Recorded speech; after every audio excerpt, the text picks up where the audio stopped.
আসসালামু আলাইকুম ভাই বোনেরা, সবাই কেমন আছেন? আমি ভালো আছি আল্লাহর রহমতে। আমি আগের দিন ছোট মাছ চচ্চড়ি একরকম নিয়ম করে দেখাইছিলাম, আজকে অন্যরকম ভাবে দেখাবো। প্রথমে আমি তেল দিয়ে নিচ্ছি।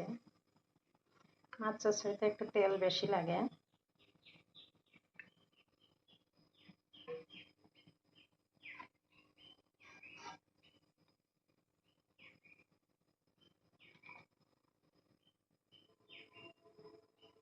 পেঁয়াজ দিয়ে দিলাম। এই ছোট মাছ চচ্চড়িতে আমি অন্য কোনো মশলা দেবো না, শুধু ঝাল আর পেঁয়াজ, লবণ হলুদ তো দিতে হয়।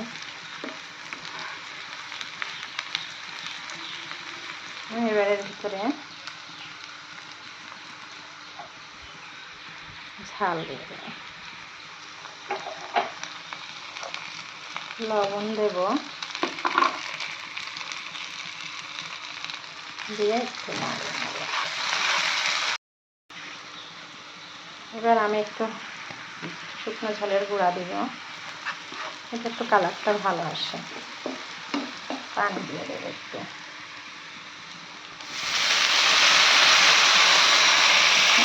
পানি দেবো।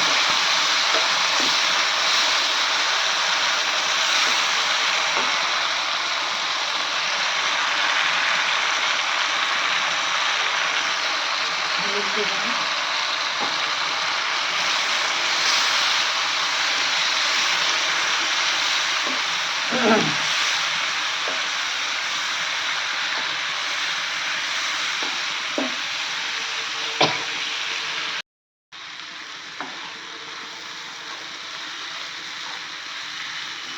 লবণ হলুদ ঝাল দিয়ে একটু পানি দেব,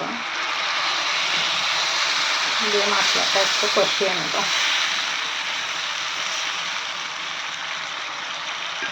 ঢেকে দেবো। যে মশলাটা এরকম একটু ভাজা ভাজা হয়ে গেলে পানি শুকিয়ে গেছে, আমি যে পানিটা দিয়ে কষাচ্ছিলাম সেটা শুকিয়ে গেছে। এখন আমি মাছটা দিয়ে দেবো। এই যে বেলে মাছ চচ্চড়ি করছে, ছোটো বেলে মাছ চচ্চড়ি।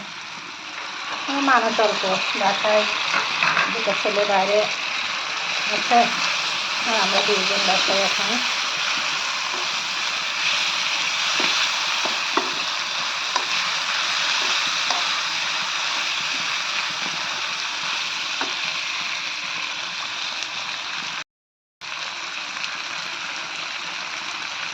অল্প একটু পানি দিয়ে সামনে একটু নেড়ে নিচ্ছি মশলার সাথে, বেশিক্ষণ নেড়ে নেব না, যেহেতু নরম মাছ।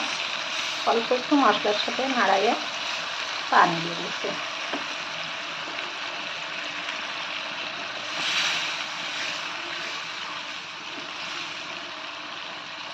নরম মাছ বেশি নাড়া যাবে না, পানি দিয়ে ঢেকে দেব। পানি শুকায় তেল বের হয়ে গেলে আমার মাছটা হয়ে যাবে। আমার মাছের ছড়ি প্রায় হয়ে এসছে, আমি জাল কমিয়ে দিছি। এখন একেবারে আস্তে করে দিয়ে রেখেছি যাতে নিচেরটা একটু ভালোভাবে লাগা লাগা হয়। আমার বেলে মাছ হয়ে গেছে ইনশাল্লাহ, এখন নামিয়ে ফেলবো। এইভাবে করে খেয়ে দেখবেন। আমার বেলে মাছ চচ্চড়ি হয়ে গেছে ইনশাল্লাহ, খেয়ে দেখবেন এইভাবে একটু করে, কোনটা ভালো লাগে।